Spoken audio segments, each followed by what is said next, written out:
Hi YouTube, and this is JTrain997, and I'm back this time with my review of the Walmart exclusive Amazing Spider-Man movie series Lizard figure. Now, this guy is brand new. At the time of making this video, him and the other two are still very hard to find.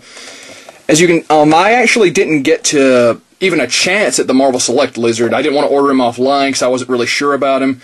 My comic shop only got one in, and they sold him long before I got there, so I really did want at least one Lizard, even though I'm not crazy about the design the movie went with.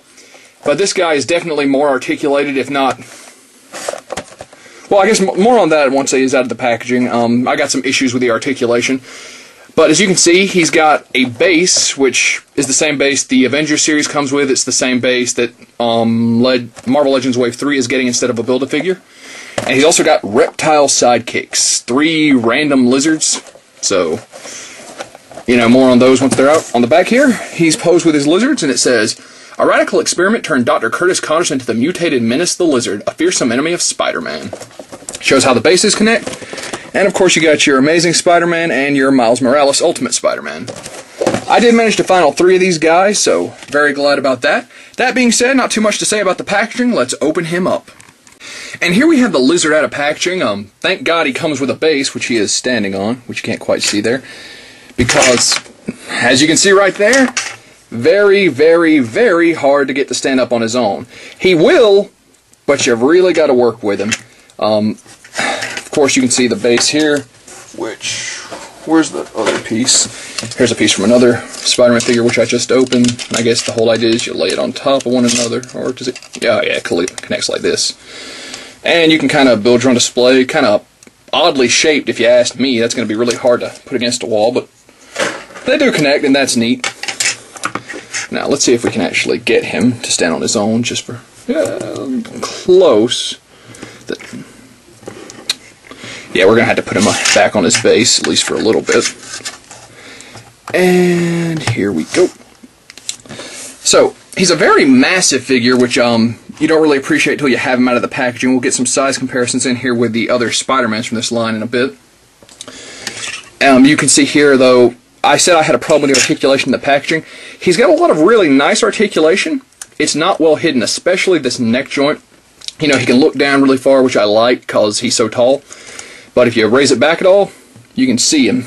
Like, see this hideous neck joint. And if you look just right, actually, well, no, I can't quite see through it, but it's still just nasty looking, so gotta keep it down about here. His tail was actually disattached, not attached in the packaging. You gotta pop it on, and it stays just fine, but if it takes a fall where you handle it too rough, it's gonna pop right off. The tail does have articulation, but it's kind of hard to move with it popping off. It goes down to here, up to here, and of course the way you connect, you can spin it any way you want. He's got this, I don't even know what you call this joint, neck. I'll call it a neck joint for pity's sake. He can turn left and right at the head, no real up and down, which I guess is helped by his neck joint. Arms are on a ball joint, go out, do a full 360, double jointed, very nice at the elbow, spin right there at the shoulder. Wave of the camera, Lizard. He spins and is not hinged at the wrist. That's a little disappointing. Very nice ab joint here. Does a full 360, rocking all over the place. Might need to be a little careful with that. Feels like it's going to loosen up quickly. Legs are on a ball joint. Go out, forward, back. Probably could do a full 360 if you wanted to. Yep. Double jointed at the legs. Knee, very nice. Also got kind of this, I can't remember the name of this, the way this style of leg is. They told me it when I did my Man-Bat review and I forgot. Anyways, he's got a joint right here, and it also spins, which is very nice. So the articulation on this guy is top-notch. Having not handled the Select Lizard figure, I can easily, even though I didn't get to handle, I can easily say this articulation is better. He doesn't connect super solidly to the base, mainly because he is so massive and the foot pegs don't come up that far. So he likes to rock back off of it. Let's tilt the camera down a little bit here, slide back. Just this light. I'm still not crazy about that face. You know, I know some people like it. I am not one of those people. I really just wish he had gotten a snout, and, you know, a lot of people have voiced their opinion on my videos before. He probably would have looked silly with a snout. I still would have liked to see him try. He also came with his lizards, which I will bet money are from something else other than the Spider-Man line. These have got to be reused. They're actually nicely painted, and if you were going to set up a little display where you wanted a bunch of lizards like around his lab, that would be great, I guess, but I would have much preferred, you know, a lab coat, maybe a canister of his lizard toxin, lizard gas, whatever you want to call it. You know, pretty much anything else, I really didn't need those things. But, quick size comparison. Spider-Man is not on his base, but even, you know, right in front of the lizard here, he is just immense in comparison.